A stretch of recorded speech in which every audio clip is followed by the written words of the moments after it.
Medical लाइनाव career एबा जिउ राहा दानो थाखाय आथिखालाव गोबां राहा लामा दं। गोबां कर्सफोर दं जाय कर्सफोरखौ लानानै नोंथांमोना मेडिकेल फिल्डआव गावनि जिउ राहा एबा केरियार दानो हायो। बेफोरनि गेजेराव मोनसे मोस्ट इम्परटेन्ट कर्सआ जाबाय जिएनएम कर्स। आथिखालाव जायफोर मेडिकेल हस्पिटालफोराव नार्स महरै खामानि मावनो गोसो, नार्स लाइनाव केरियार दानो गोसो, बिथांमोननि थाखाय बे कर्सआ जोबोर गोनां। आथिखालाव सुबुं सानखोआ बांनाय लोगो लोगो मानसिनाव बेराम आजार जाब्रबथायफोरा जोबनो गैयै जादों, जायनि जाहोनाव हस्पिटाल, मेडिकेल क्लिनिक्स बायदियाव नार्सनि गोनांथिया बांनो हमदों आरो बेफोरनि थाखाय मेडिकेल हस्पिटालफोराव प्रफेशनेल नार्सफोरखौ नागिरो एबा थिसनथाइ होयो। जायफोर नार्सिं कर्स लानाय बेफोरबायदि फरायसाया बेफोराव नार्स जानानै खामानि मावनो खाबु एबा सुबिदा मोननो हायो। नार्सिं कर्सफोरनि गेजेराव जिएनएमआ बयजोंबो मिथिजानाय मोनसे मोजां कर्स। जिएनएम कर्सखौ लाखांनायनि उनाव सासे प्रफेशनेल नार्स जानो हानायल' नङा, गिदिर गिदिर हस्पिटाल, मेडिकेल, हेल्थ सेन्टार बायदिफोराव मोजां पदफोराव साख्रि मावनो हायो। दिनैनि बे भिडिअनि गेजेरजों नोंथांमोना मिथिनो हागोन जिएनएम नार्सिं कर्सनि सोमोन्दै। जायफोर नार्स जानो गोसो, जिएनएम कर्स लानो गोसो, बिथांमोना बे भिडिअनि गेजेरजों गोबां बाथ्रा मिथिनो हागोन आरो इयुनाव नार्सिं कर्स लानायाव गोबां हेफाजाब मोनगोन। भिडिअखौ जागायनायनि सिगां आंनि मोनसे फिसा रिक्वेस्ट, नोंथाङा आंनि चेनेलाव गोदानब्ला बड' एनालाइसिस चेनेलखौ साबस्क्राइब खालाम, भिडिअखौ लाइक, शेयार आरो कमेन्ट बक्सआव कमेन्ट खालाम। जुदि नोंथाङा मेडिकेल फिल्डआव नार्स महरै जिउ राहा एबा केरियार बानायनो गोसो, अब्ला जिएनएम कर्सआ नोंथांनि थाखाय गोनां। जिएनएमनि आबुं महरा जेनेरेल नार्सिं एन्ड मिडवाइफारि। बेयो मोनसे डिप्ल'मा कर्स। बे कर्सनि सम एबा डिउरेसना गासै 3 बोसोर। थामहिनबा बे कर्सखौ लायोब्ला नोंथाङा 3 बोसोर फरायनो नांगोन, अर्थात 3 बोसोराव बे कर्सआ कमप्लिट जायो। बे जेनेरेल नार्सिं एन्ड मिडवाइफारि जिएनएम कर्सनि गेजेरजों सासे फरायसाखौ सासे नार्सनि गोबां खामानिनि सोमोन्दै फोरोंथाय होनाय जायो। थामहिनबा जिएनएम कर्सनि गेजेरजों सासे फरायसाखौ फोरोंथाय होनाय जायोदि सासे नार्सनि खामानिफोरा मा मा, मेडिकेलफोराव सासे नार्स महरै माबोरै मा खामानि मावनांगौ, बेरामिखौ माबोरै जोथोन लायो, इन्जेक्सन, मेडिसिन माबोरै होयो, डक्टरखौ माबोरै हेफाजाब होयो, बेफोर गासै रल, रेसपन्सिबिलिटि, स्किल, नलेज बायदिनि फोरोंथाय होयो। थामहिनबा सासे नार्सनि खामानिखौ फिसानिफ्राय गिदिरसिम गासैखौबो बे कर्सनि गेजेरजों फोरोंथाय होयो बा ट्रेन खालामनाय जायो। नोंथांमोना मिथिगौ आरो माब्लाबा मेडिकेल हस्पिटालफोराव थाङोब्ला नोंथांमोना नुदों जानांगौ नार्सफोरनि खामानिखौ। बेरामिखौ नायनाय, जोथोन लानाय, बेरामि थिसननाय, सम बायदि इन्जेक्सन होनाय, मुलि होनाय, बेरामिनि रिपर्ट लानाय, चेकआप खालामनाय बायदि बायदि। सासे बेरामिखौ थिसननायनिफ्राय लानानै डिस्चार्ज जानायसिम गासै बिबानानो सासे नार्सनि आखायाव थायो आरो बेफोरनो सासे नार्सनि गाहाय खामानि। बेफोर गासै गुन एबा खामानिनि स्किलखौ सासे नार्सआ जिएनएम कर्स एबा नार्सिं कर्सफोरनि गेजेरजों मोननो हायो। बेखायनो जायफोर नार्स जानो गोसो बिथांमोना जिएनएम कर्सखौ सायख'यो आरो मेडिकेल फिल्डआव गावनि जिउ राहाखौ दायो। जिएनएम कर्सखौ लानानै गोबां बर' सुबुंफोराबो गुबुन गुबुन मेडिकेल हस्पिटालफोराव नार्स महरै एबा गुबुन गुबुन बिबानाव हाबा मावनानै दं। दानिया नोंथांमोननो फोरमायगोन जेनेरेल नार्सिं एन्ड मिडवाइफारि जिएनएम बे कर्सखौ लानो थाखाय बेसेबां क्वालिफिकेसन थानो नांगौ, बेसेबां थाखो फरायनायनि उनाव बे जिएनएम कर्सखौ लानो हायो, बेनि एलिजिबिलिटि क्राइटेरियाफोरा मा मा। जिएनएम कर्सखौ लानो थाखाय सासे फरायसा एबा बिजाथिया 12 पास एबा 12 थाखो पास जानाय जानांगौ आरो इंलिस साबजेक्टआव खमैबो 40% नम्बर मोननाय जानांगोन। इंलिस साबजेक्टआव 40% मोननाय जानांगोन।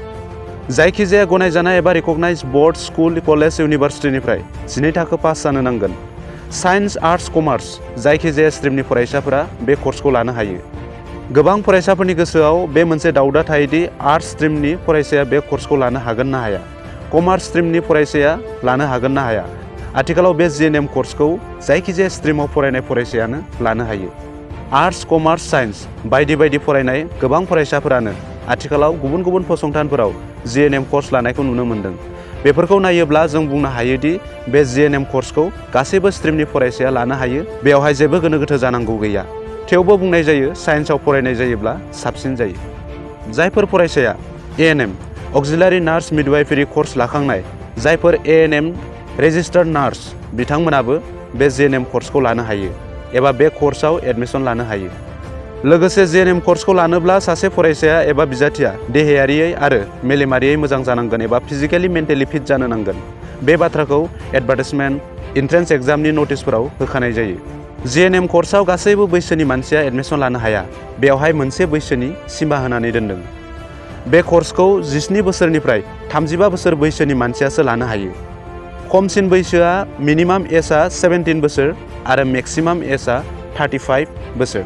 17 बोसोर आरो 35 बोसोर बैसोनि गेजेरनि मानसिया बे कर्सआव एडमिसन लानो हायो।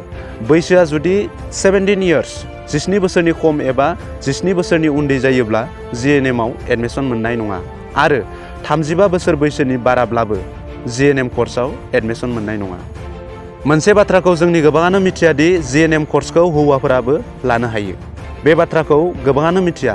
गोबां सुबुङानो सानना लायोदि नार्सिं कर्सखौ हिन्जावफोराल' लायो। बे कर्सआ हिन्जावफोरनि थाखायल' होनना सानना लायो। नाथाय बे गोरोन्थि।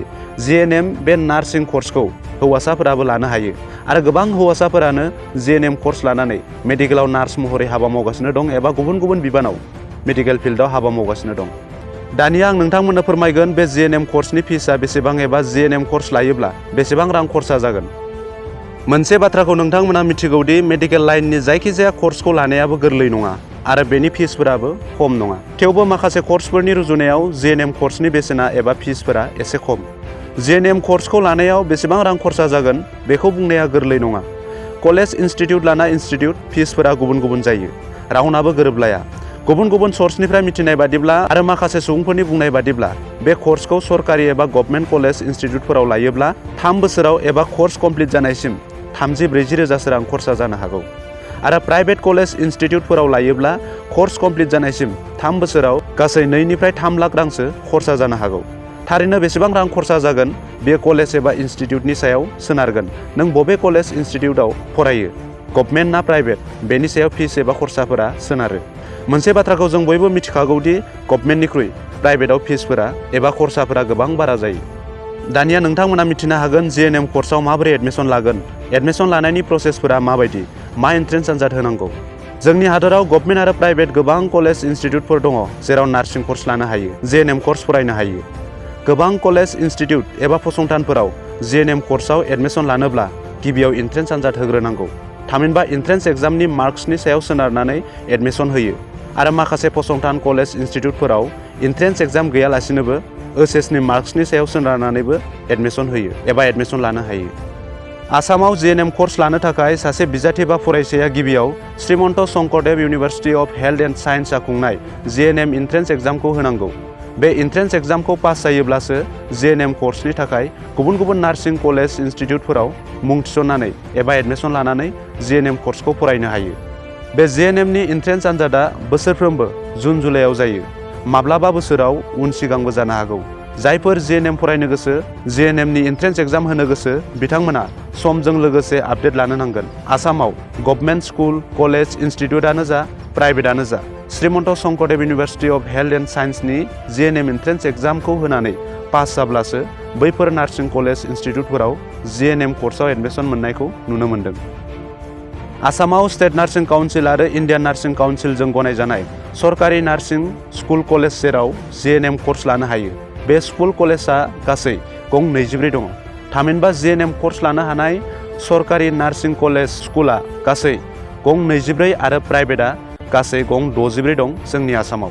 बेफोरखौ आं स्क्रिनाव होदों, नोंथांमोना नायना लादो। बेफोराव नोंथांमोना GNM कर्सफोरखौ लानो हागोन।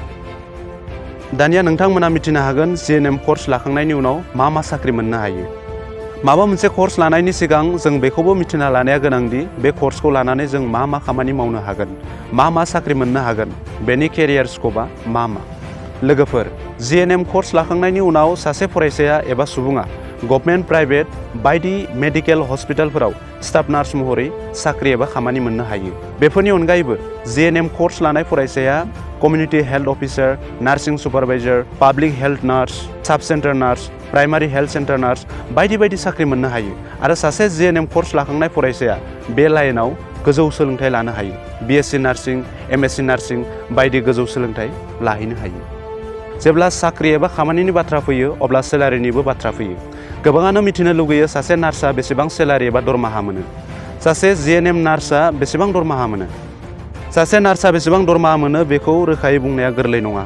सासे नार्सनि दरमाया बियो बबे मेडिकेल हस्पिटाल, साब सेन्टार बायदियाव खामानि मावो, मा बिबानाव एबा पदफोराव खामानि मावो एबा साख्रि मावो बेनि सायाव सोनारो। थेवबो माखासे सुबुंफोरा फोरमायनाय बादिब्ला आरो माखासे सर्सनिफ्राय मिथिनाय बादिब्ला सासे जिएनएम नार्सनि सेलारिया खमैबो 20-25 रोजानिफ्राय जागायो आरो बेनि एक्सपिरियेन्सजों लोगोसे समजों लोगोसे सेलारियाबो बारायलाङो।